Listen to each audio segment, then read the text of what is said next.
Growing up in my family, I went to Sunday school every Sunday. Now, those of you who have met my father and know that he is a Methodist pastor as well will hardly be surprised. That's not exactly a revelation. I went to Sunday school. There came the day, of course, somewhere in my teenage years, that I did have the usual argument with my mother when we were going to church one day. And she finally said, "Kathryn, you are not going to Sunday school because you are the preacher's daughter. You are going to Sunday school because you are John and Virginia's daughter." And that was an interesting distinction to make. It was not because of what my father did that I was going to Sunday school. It's because who my family is that I went to Sunday school. Now, when I was in Sunday school, I learned about Abraham. I learned all kinds of things about Abraham. When I was in the elementary department, we learned about Abraham. We learned that Abraham was told by God to pack up and move his stuff, and God would show him a new land. And Abraham didn't say a word. You go read the beginning of Genesis chapter 12. Abraham says nothing. He just packs up all his stuff, and he could have been a Methodist pastor, you know, that kind of skill set. So Abraham picks up and leaves and goes to a land that God will show him. And we learned that story in Sunday school. We learned the story in Sunday school where 3 visitors came out of the desert, and Abraham and Sarah treated them to lunch. And were very worried. It turned out that those 3 visitors were 2 angels and God. And that was an amazing story. And we learned in Sunday school that Abraham traveled with his nephew Lot. And both of them were so rich, and they had so many cattle and so many servants that eventually they began to have arguments over who was supposed to be where. And Abraham finally said, "Whatever. Look, Lot, you choose which land you want to go to, and then I'll take the rest of it." And so Lot chose the land, and he went off, and Abraham went to another land, and God blessed Abraham because he kept peace. And we learned that in Sunday school. And we learned in Sunday school that God had promised a baby to Abraham, and eventually Abraham and Sarah had the baby named Isaac. And we learned all that in elementary Sunday school. Now, when I began to get up into junior high and high school Sunday school, then we learned about this dead animal business, which was, you know, the boys all went, "Oh, right, cool." And all the girls went, "Yuck." You know, but that was the tradition of the time. The way you made a covenant with somebody is you walked through them and you said, "I promise to keep my covenant, and if I don't, may I become like these animals." And so we learned that story in Sunday school. And then we learned the story, which was a little bit strange to us, but we did learn the story that finally Sarah got so tired of waiting around for her son that she gave her servant girl to Abraham, and Abraham had a son by the servant girl. And, you know, in high school, we're all going, "Well, that doesn't sound like a really good idea," but there we are. And then we learned the terrible story that Sarah, when she had her son, got so jealous that she wanted that servant girl and the son gone. "Hey, get him out of here, Abraham." And Abraham dutifully drove him, and well, that's not very cool. But of course, God came to the rescue, and God rescued the servant girl and the son and blessed them and made that son a nation too. And so we're going, "Oh yeah, okay, that's cool." In all my time in Sunday school, I never heard Genesis chapter 20. I never heard this story. Here's Abraham and Sarah living as an alien in somebody else's land, in the king's land. And Abraham says to Sarah, "If they ask, tell them you're my sister." And evidently Sarah does. And so King Abimelech of the land then takes Sarah and puts her into what was basically his harem. Nobody ever told me that story when I was in Sunday school. Not only that, turns out that wasn't the first time that Abraham and Sarah had done that. This is the second time. Go back to Genesis chapter 12. Abraham and Sarah had done it a whole 8 chapters earlier.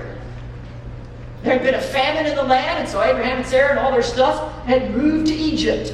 Actually, this is a preview of things to come. You might have heard this story. They moved to Egypt because there was famine in the land, and Pharaoh takes Sarah into his household, and God sends plagues upon Egypt. Is this sounding familiar to you? This is a preview of what's to come. And finally, Abraham confesses what's happened, and Pharaoh restores Sarah to Abraham and gives him a whole lot of stuff. And then we get this story again. Abraham says, don't tell him you're my wife. Tell him you're my sister, which turns out it's only a half lie. Because it turns out they were half brother and sister. There's another one, in high school you go, oh, wait, ooh. Mm-hmm. So it's only a half a lie. And it's very interesting because in neither story does the Bible specifically say that Abraham was afraid. We all guess that, well, they'll kill me because you're such a beautiful woman. So we guess that he was afraid, but the Bible never says that.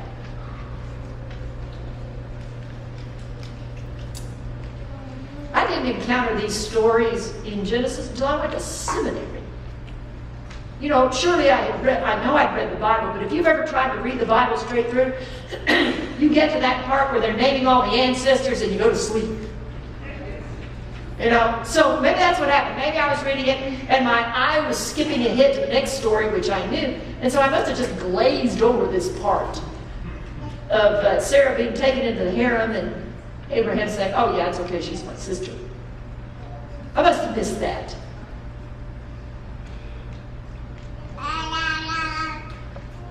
This is Abraham we're talking about, folks. This is Abraham who got up and left when God told him to. This is Abraham, the man of faith. Abraham, and in the New Testament, Paul calls him, this is part of the man of faith. Abraham answered the call. The Hebrews book lists him as one of the people of faith. Abraham is a man of faith. What in the sandhill is he doing trying to give his wife away?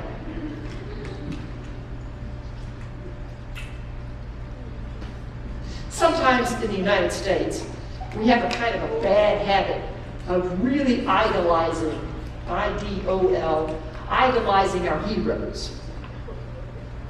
All right, fess up. If you ever read the Superman comic books when you were growing up, or went to see any of the Superman movies, come on.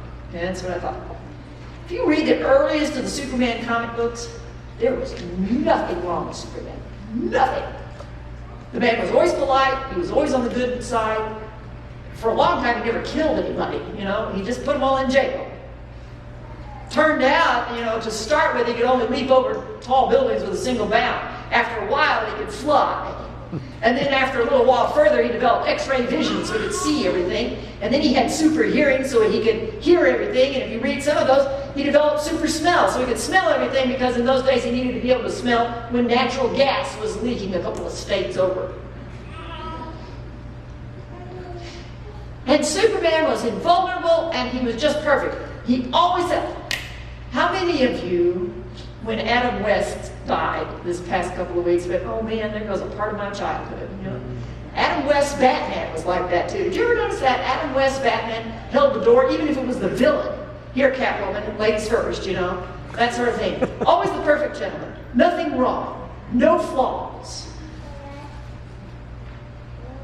Now, somebody in the Superman world finally had to create kryptonite, because otherwise they're going, we've run out of enemies here. What are we going to do? And of course, in the Batman world, they totally rethought him. And he has flaws all over the place now. You ever noticed in the Superman movies, every time somebody tries a Superman movie, first Superman movie is great, and the rest of them stink. And so they start over again. And the first one's great, and the rest of them stink. That's because Superman's just a perfect gentleman. It's nice the first movie, but the rest of the time it's boring. That doesn't make good storytelling. Same thing happened with the Batman. It only lasted 3 seasons, and somebody, when they came along with the movie, said, well, I think we're going to do some work on that character. July the 4th is a week from Tuesday. And so for Independence Day, we dust off all our American forefathers, the founding fathers of the country. And we dust them off. And we say, weren't they wonderful? And yes, they were amazing men and women too, for that matter. And we hold up people like George Washington and Thomas Jefferson. And yes, George Washington was a military genius. And yes, Thomas Jefferson was a magnificent writer, has never been equaled. But the men held slaves. And they held them willingly, profitably. Thomas Jefferson wrote that it bothered his conscience, but he never did anything about it.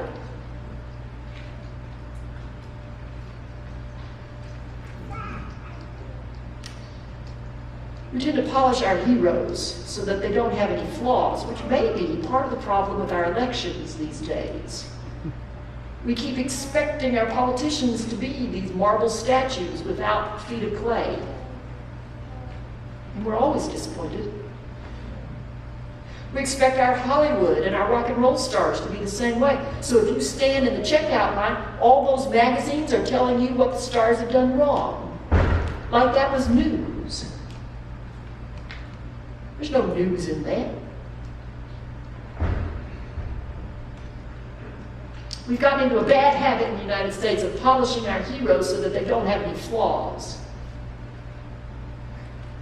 But the Hebrew writers of the Old Testament were under no such illusions. The Hebrews who wrote the Old Testament understood perfectly well, no, that's not how it works. Abraham was a man of faith. You bet, but that didn't mean that faith held out all the time. Faith didn't hold up. We don't know why Abraham did what he did. Was he afraid? Quite possibly. Who wouldn't be scared of the Pharaoh of Egypt or of King of Gerar? Those would be people that you would fear back in those days. But this is the same Abraham who has just answered God's call. This is the same Abraham who has just walked through the covenant pieces together. This is the same Abraham who has just argued God into not destroying his cousin or his nephew Lot when Sodom and Gomorrah was destroyed. Exactly how many times does it take facing God before you can not be afraid anymore? Abraham is a man of faith. And we don't know why Abraham did what he did. You know, the first time when he left Egypt, Pharaoh gave him lots of stuff. Gave him cattle, gave him sheep, gave him female and male slaves. And, you know, well, let's try it again. Sure enough, King Abimelech, as he's leaving, here, take some sheep, take some cattle. Here's 1,000 pieces of silver. I mean, Abraham was doing all right out of this gig. You mean men of faith might be greedy? And men of faith might still be afraid, even knowing God? Aren't men of faith supposed to trust that this stuff is going to work out? Sarah's already noticed, we're beyond childbearing years. Don't know how this is going to happen. Abraham probably was alert to that fact too. Maybe if I sell this woman off, God will give me a new wife, and that's where I'm going to get this son. No, says God. Sarah is a part of this covenant too. What kind of man of faith is this? I mean, for goodness sake, we claim Abraham as our father. Abraham is the father of Christianity. Abraham also happens to be the father of the Jews. Abraham is the father claimed by Muslims. We all look up to Abraham as a man of faith. But the Hebrew writers of the Old Testament didn't kid themselves. Heroes are great. There's nothing wrong with heroes. But heroes always have flaws. Heroes are afraid, and heroes don't have enough trust, and heroes are greedy, and heroes think that they're going to work out the plan by themselves and don't really need God's help.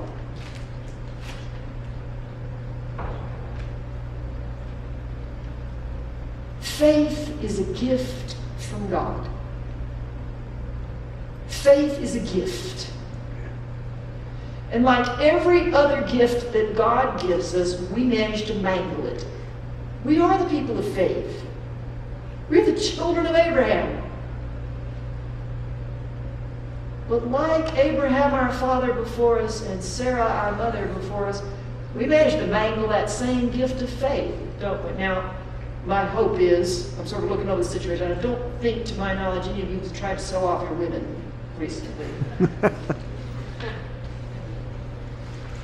the reality is, we've been afraid, we've been greedy, we haven't trusted God. And we go, well, actually we're just like Abraham. We've bruised our faith and abused our faith, just like Abraham did. The stories of the Bible are not about somebody 3,000 years ago, they're about us.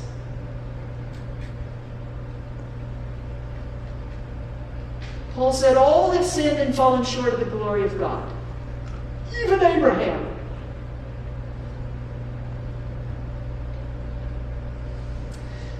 Sometimes people in the United States also make the same mistake about putting their pastor on that sort of pedestal and thinking there should be no flaws, no mistakes. That's not how it works, friends. There is no pastor like that. We are the sons and daughters of Abraham too. And we carry that same blight that we managed to abuse the gift of faith that God has given us. Just like all the rest of the people of faith. Just like our father Abraham.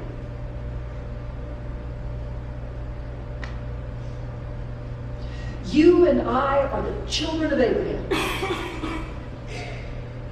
And God gives us the gift of faith. Thanks be to God. And God will give it again after we abuse it.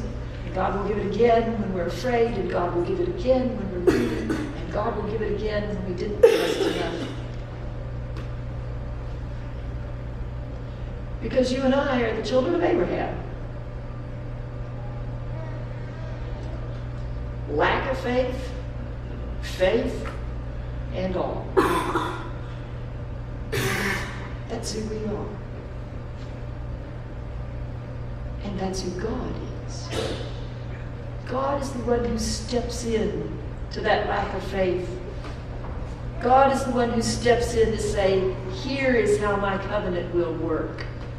God is the one who steps in and says, try again. If you didn't get it right in chapter 12, try again here in chapter 20, and try again in the next one too. It is God who gives faith. And it is God who makes us the children of Abraham.